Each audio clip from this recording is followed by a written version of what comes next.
LPG cylinder ಸಮಸ್ಯೆ ಬರೀ ಕರ್ನಾಟಕದಲ್ಲಷ್ಟೇ ಅಲ್ಲ, ಇಡೀ ದೇಶದಲ್ಲೇ ಶುರುವಾಗಿದೆ. ಗ್ಯಾಸ್ ಸಿಲಿಂಡರ್ಗಳನ್ನ ಇಟ್ಕೊಂಡು ಏಜೆನ್ಸಿಗಳ ಮುಂದೆ ಜನ ಕ್ಯೂನಲ್ಲಿ ಕಾಯ್ತಿದ್ದಾರೆ. ಇದನ್ನೇ ಅಸ್ತ್ರ ಮಾಡಿಕೊಂಡ ಕಾಂಗ್ರೆಸ್ ಕೇಂದ್ರ ಸರ್ಕಾರದ ವಿರುದ್ಧ ಹೋರಾಟ ನಡೆಸಿದೆ.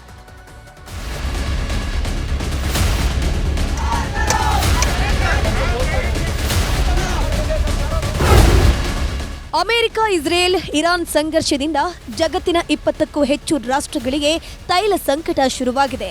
ಭಾರತದಲ್ಲಿ 2 ದಿನಗಳಿಂದ ಗ್ಯಾಸ್ ಟ್ರಬಲ್ ಜೋರಾಗೇ ಇದೆ. ಗ್ಯಾಸ್ ಸಿಲಿಂಡರ್ ತುಂಬಿಸಿಕೊಳ್ಳೋಕೆ ಜನ ಸಿಲಿಂಡರ್ಗಳನ್ನ ಹಿಡ್ಕೊಂಡು ರಸ್ತೆಯಲ್ಲಿ ಕ್ಯೂ ನಿಂತಿದ್ದಾರೆ. ಗೃಹ ಬಳಕೆ ಗ್ಯಾಸ್ಗಾಗಿ ಕ್ಯೂ ನಿಂತ ಜನ. ಉತ್ತರ ಪ್ರದೇಶದಲ್ಲಿ ಗೃಹ ಬಳಕೆಯ ಸಿಲಿಂಡರ್ ಪೂರೈಕೆ ಸಮರ್ಪಕವಾಗಿ ಆಗ್ತಿಲ್ಲ. ಅದಕ್ಕೆ ಜನರು ಕೆಲಸ ಕಾರ್ಯ ಬಿಟ್ಟು ಏಜೆನ್ಸಿಗಳ ಮುಂದೆ ಕ್ಯೂ ನಿಂತಿದ್ದಾರೆ. ಬಿಹಾರದಲ್ಲೂ ಕೂಡ ಅಷ್ಟೇ. ಖಾಲಿ ಸಿಲಿಂಡರ್ಗಳನ್ನ ತಗೊಂಡು ಬಂದು ಏಜೆನ್ಸಿಗಳ ಮುಂದೆ ಸಾರಥಿ ಸಾಲಲ್ಲಿ ನಿಂತ್ಕೊಂಡಿದ್ದಾರೆ. ಮಹಾರಾಷ್ಟ್ರದಲ್ಲೂ ಇದೇ ಗೋಳು, ಹರಿಯಾಣದಲ್ಲೂ ಇದೇ ಗೋಳು, ಮಧ್ಯಪ್ರದೇಶ ಮತ್ತು ಒಡಿಶಾದಲ್ಲೂ ಅದೇ ಸ್ಥಿತಿ. ಖಾಲಿ ಸಿಲಿಂಡರ್ಗಳನ್ನ ಹಿಡಿದು ಜನ ಕ್ಯೂನಲ್ಲಿ ನಿಂತಿರೋ ವಿಡಿಯೋಗಳನ್ನ ಕಾಂಗ್ರೆಸ್ ಎಕ್ಸ್ ಖಾತೆಯಲ್ಲಿ ಹಂಚಿಕೊಂಡಿದೆ. ನೋಡಿ, ಖಾಲಿ ಸಿಲಿಂಡರ್ಗಳನ್ನ ರಸ್ತೆಯಲ್ಲಿ ಅಡ್ಡ ಇಟ್ಟು ಹೇಗೆ ರೋಡ್ ಬಂದ್ ಮಾಡಿದ್ದಾರೆ. ಗೃಹ ಬಳಕೆಯ ಸಿಲಿಂಡರ್ ಸಿಗದೆ ಸಿಟ್ಟಿಗೆದ್ದ ನಾರಿಮಣಿಯರು ತಮಿಳುನಾಡಿನ ಶಿವಗಂಗಾದಲ್ಲಿ ಇಂಡಿಯನ್ ಗ್ಯಾಸ್ ಏಜೆನ್ಸಿಗೆ ನುಗ್ಗಿದ್ರು. ಅಲ್ಲಿದ್ದ ಸಿಲಿಂಡರ್ಗಳನ್ನ ತಂದು ನಡು ರಸ್ತೆಯಲ್ಲೇ ಇಟ್ಟು ಪ್ರತಿಭಟನೆ ಮಾಡ್ತಿದ್ರು. ರಸ್ತೆ ತಡೆಯಿಂದ ನೂರಾರು ವಾಹನಗಳು ನಿಂತಲ್ಲೇ ನಿಂತಿದ್ವು. ಕೊನೆಗೆ ಎಲ್ಲಿದ್ರೋ ಪೊಲೀಸರು ಗೊತ್ತಿಲ್ಲ. ಸ್ಥಳಕ್ಕೆ ಬರ್ತಾ ಇದ್ದಂತೆ ಸಿಟ್ಟಿಗೆದ್ದು ಬೈಕ್ ಸವಾರನಿಗೆ ಥಳಿಸಿದ್ರು. ರಸ್ತೆಯನ್ನ ಕ್ಲಿಯರ್ ಮಾಡಿದ್ರು. ಆಮೇಲೆ ಸಿಲಿಂಡರ್ಗಳನ್ನು ಸೀಸ್ ಮಾಡಿದ್ರು.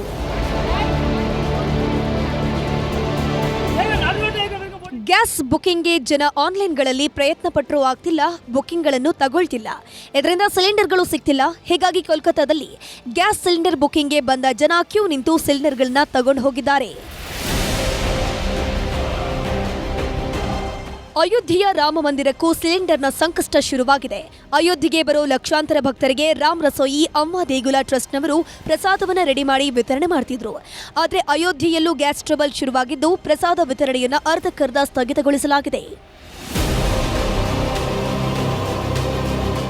ಆಂಧ್ರಪ್ರದೇಶದ ವಿಶಾಖಪಟ್ಟಣಂನಲ್ಲೂ ಕೂಡ ಬೆಲೆ ಏರಿಕೆ ವಿರುದ್ಧ ಪ್ರತಿಭಟನೆ ನಡೆಯಿತು. ಅಮೆರಿಕ ಅಧ್ಯಕ್ಷ ಟ್ರಂಪ್ ಪ್ರತಿಕೃತಿ ಹಿಡಿದು ಯುದ್ಧ ನಿಲ್ಲಿಸಬೇಕು ಅಂತಾನೂ ಆಗ್ರಹಿಸಿ ಪ್ರೊಟೆಸ್ಟ್ ನಡೆಯಿತು. ಇದು ಚೆನ್ನೈನ ಬಹುತೇಕ ಎಲ್ಲ ಪೆಟ್ರೋಲ್ ಬಂಕ್ಗಳಲ್ಲಿ ಕಂಡು ಬರ್ತಿರುವಂತಹ ದೃಶ್ಯ. ಯಾಕಂದ್ರೆ ಯುದ್ಧದ ಮಧ್ಯೆ ಚೆನ್ನೈಗೆ ಪೆಟ್ರೋಲ್, ಡೀಸೆಲ್ ಸರಿಯಾಗಿ ಸಪ್ಲೈ ಆಗ್ತಿಲ್ಲ. ಇನ್ನೊಂದ್ ಕಡೆ ಬೆಲೆ ಏರಿಕೆ ಆತಂಕನೂ ಶುರುವಾಗಿದೆ. ಹೀಗಾಗಿನೇ ಜನ ಬೈಕ್ಗಳು, ಕಾರ್ಗಳ tank full ಮಾಡಿಸ್ಕೊಳ್ಳೋಕೆ petrol ಬಂಕ್ಗೆ ಮುಗಿಬಿದ್ದಿದ್ದಾರೆ.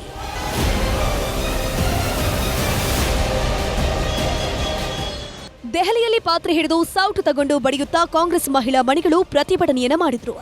LPG cylinder ಸಿಗ್ತಿಲ್ಲ, ಸಿಎಂ ಕಾಂಪ್ರಮೈಸ್ ಆಗಿದ್ದಾರೆ ಅಂತ ಧಿಕ್ಕಾರ ಕೂಗಿದ್ರು. ಎಲ್ಪಿಜಿ ಸಮಸ್ಯೆ ಬಗ್ಗೆ ಕೇಂದ್ರದ ಗಮನ ಸೆಳೆಯೋಕೆ ಒಂದ್ ಕಡೆ ಸಿಲಿಂಡರ್, ಇನ್ನೊಂದ್ ಕಡೆ ಸೌದೆ ಒಲೆ ಇಟ್ಕೊಂಡು ಕಾಂಗ್ರೆಸ್ನವರು ಸುದ್ದಿಗೋಷ್ಠಿ ನಡೆಸಿದ್ರು. ಪ್ರಧಾನಿ ಮೋದಿಯವರು ರಾಜಿ ಮಾಡಿಕೊಂಡಿದ್ದಾರೆ. ಅಮೆರಿಕಾದವರಿಂದ ಬ್ಲ್ಯಾಕ್ ಮೇಲ್ ಮಾಡಲಾಗ್ತಿದೆ.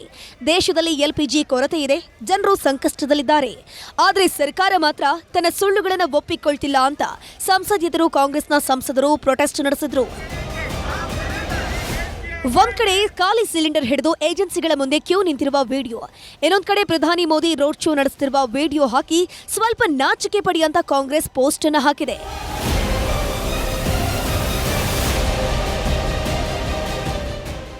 ಎಷ್ಟಕ್ಕೆ ಸುಮ್ಮನಾಗಿಲ್ಲ. 2016ರಲ್ಲಿ ಮೋದಿ ಸರ್ಕಾರ ನೋಟ್ ಬ್ಯಾನ್ ಮಾಡಿ ಜನರನ್ನ ಎಟಿಎಂಗಳ ಮುಂದೆ ಕ್ಯೂ ನಿಲ್ಲಿಸಿದ್ರು. 2020ರಲ್ಲಿ ಕೊರೋನಾ ನಿರ್ಲಕ್ಷ್ಯ ಮಾಡಿ ಆಕ್ಸಿಜನ್ಗೋಸ್ಕರ ಜನರನ್ನ ಕ್ಯೂನಲ್ಲಿ ನಿಲ್ಲಿಸಿದ್ರು. 2026ರಲ್ಲಿ ಗ್ಯಾಸ್ ಸಿಲಿಂಡರ್ಗೆ ಕ್ಯೂ ನಿಲ್ಲಿಸಿದೆ ಮೋದಿ ಸರ್ಕಾರ ಅಂತ ಕಾಂಗ್ರೆಸ್ ವಿಡಿಯೋವನ್ನು ಹಂಚಿಕೊಂಡಿದೆ.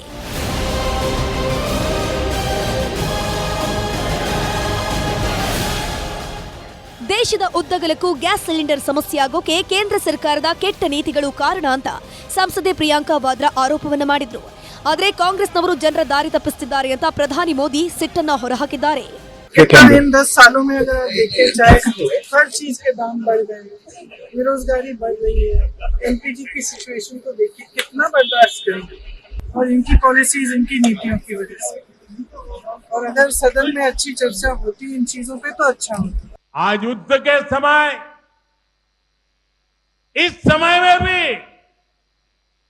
कांग्रेस लेफ्ट और उसका इकोसिस्टम देश में पैनिक क्रिएट करने में,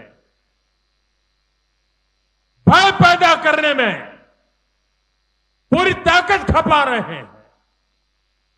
मैं देशवासियों को कहूंगा,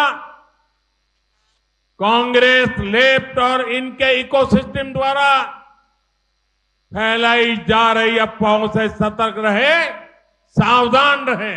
ರಾಜಕೀಯವಾಗಿ ಏನಾದ್ರಲ್ಲಿ ಬೆಲೆ ಏರಿಕೆ ಮಾಡಿ ಜನರ ರಕ್ತ ಹೇರ್ತಿರೋ ಏಜೆನ್ಸಿಗಳಿಗೆ ಮೊದಲು ಕೇಂದ್ರ ಸರ್ಕಾರ, ಪ್ರತಿಪಕ್ಷಗಳು ಒಟ್ಟಾಗಿ ಕಡಿವಾಣ ಹಾಕಬೇಕಿದೆ. Bureau report, news 18.